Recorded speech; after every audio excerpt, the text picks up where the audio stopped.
의학이 발달하는데도 불구하고 왜 환자는 더 늘어날까? 실질적으로 암 환자는 줄어들지 않고 있다는 거죠. 오히려 암 환자는 더 늘어나고 있고,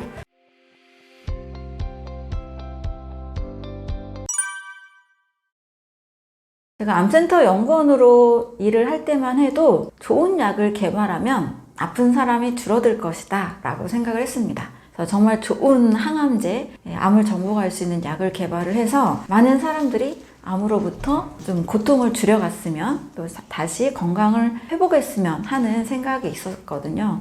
그래서 약이 저는 사람을 구한다 라고 굉장히 굳게 믿고 있었던 사람인데, 계속 연구를 하면 할수록 두 가지 의문이 들었습니다. 의학이 굉장히 많이 발달하고 항암제 역사도 100년이 넘는 굉장히 오랜 역사를 가지고 있는데 실질적으로 암 환자는 줄어들지 않고 있다는 거죠.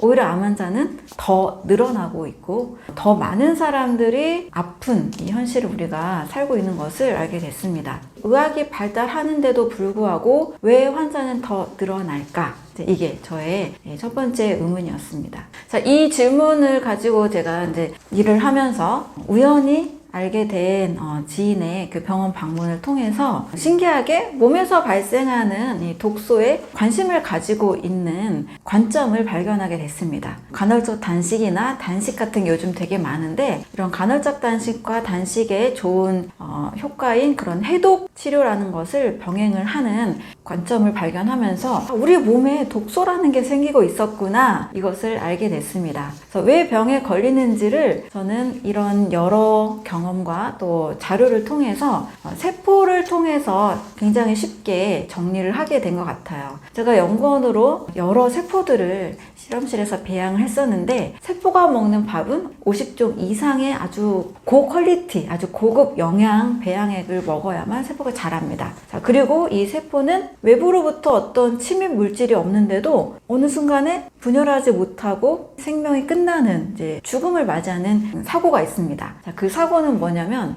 세포 배양액이 주기적으로 세포가 밥을 먹고 또 세포도 호흡과 배설을 계속 하는데, 이 주기적으로 배양액을 교체해야만 세포가 계속 성장을 하고 분열을 하거든요. 근데 이 배양액을 교체하지 않은 거예요.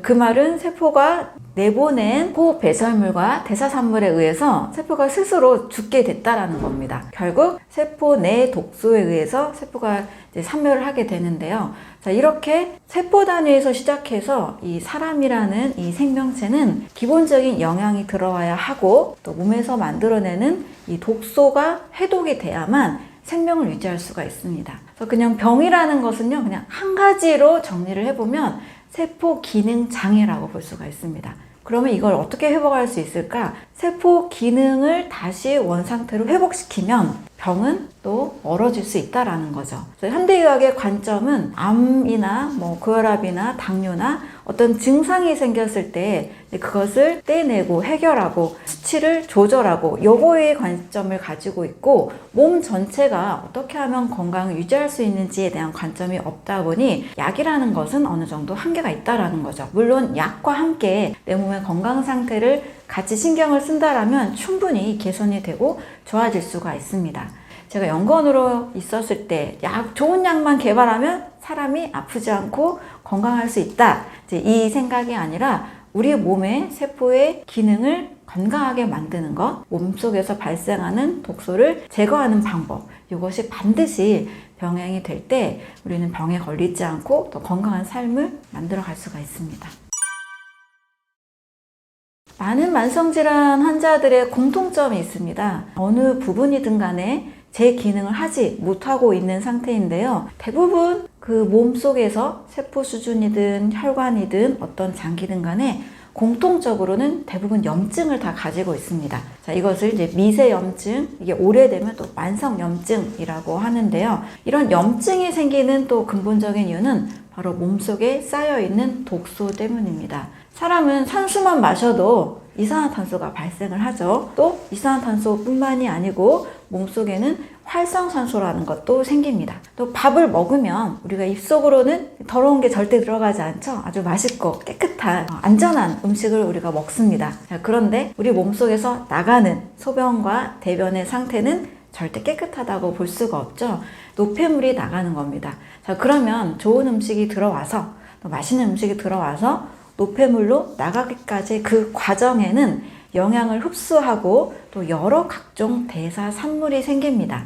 고기를 많이 먹게 되면 암모니아나 요산, 요소 이런 성분이 많이 생기는데요. 지나치게 많이 발생하는 그 대사 산물로 인해서 우리 몸이 또 병을 얻기도 합니다. 자, 요산이라는 성분이 뼈에 쌓인 것이 통풍이라는 질환이죠. 또 고기를 굉장히 많이 먹는, 단백질을 추가적으로 늘 보충해서 많이 드시는 운동 헬스 쪽에 계신 분들의 경우 신장에 문제가 생기는 경우도 종종 발생합니다. 이와 같이 사람의 몸에 발생하는 이 독소로 인해서 병이 생긴다는 거죠.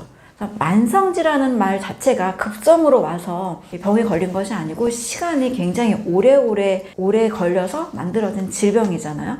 그 말은 우리가 먹고 호흡하고 또 배설하는 과정 중에서 몸속에 쌓여있는 대사산물로 인해서 염증이 생기고 염증으로 인한 다양한 질병들이 생긴다고 볼 수 있습니다. 독소가 생기는 이유는 세포가 가장 기본적으로 생명을 유지하기 위해서는 산소가 있어야 되고 영양소가 있어야 되는데요.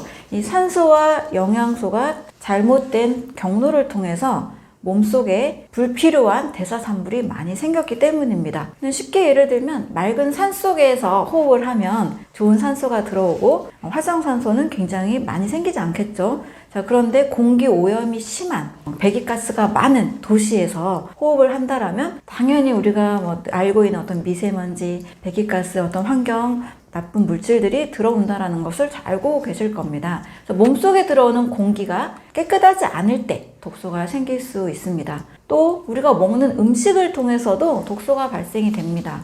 늘 자연에서 이제 막 만들어낸 신선한 음식만 우리가 먹는 게 아니잖아요. 가공식품도 먹고 그런 밖에서 조리되거나 배달한 음식들을 먹게 되면 이 음식 속에는 다양한 양념이나 그런 모양을 만들어내기 위해서 각종 첨가물이 들어갑니다. 색소도 들어갈 수 있고요. 보존제도 들어갈 수 있고요. 인공 감미료, 인공 조미료가 다 들어갑니다. 이런 성분들은 화학물질이죠. 화학물질은 우리 몸에서 원래 필요로 하는 것이 아닙니다. 우리는 영양소를 필요로 하죠. 각종 조미료와 각종 화학물질이 내 몸에 쌓였을 때 이것이 독소로 몸에서 작용을 하고 이 독소가 또 계속 축적되다 보면 간과 신장에서 제대로 배출을 하지 못합니다.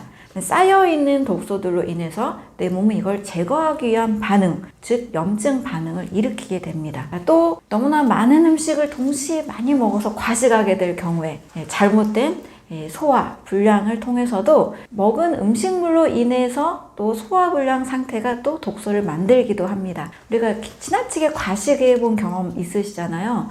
뷔페를 가기도 하고 또 너무 맛있어서 2인분, 3인분, 4인분 이렇게 먹을 때도 있는데 그럴 때마다 우리는 속이 편안하지 않은 걸 느끼셨을 거예요. 또 트림이 나오거나 방귀가 나오거나 또 다음날 대변의 상태가 뭔가 악취도 나고 좋지 않다는 걸 느끼셨을 겁니다. 이런 모든 것들이 내 몸에서 독소를 많이 만들어내는 요인이라고 볼 수가 있습니다.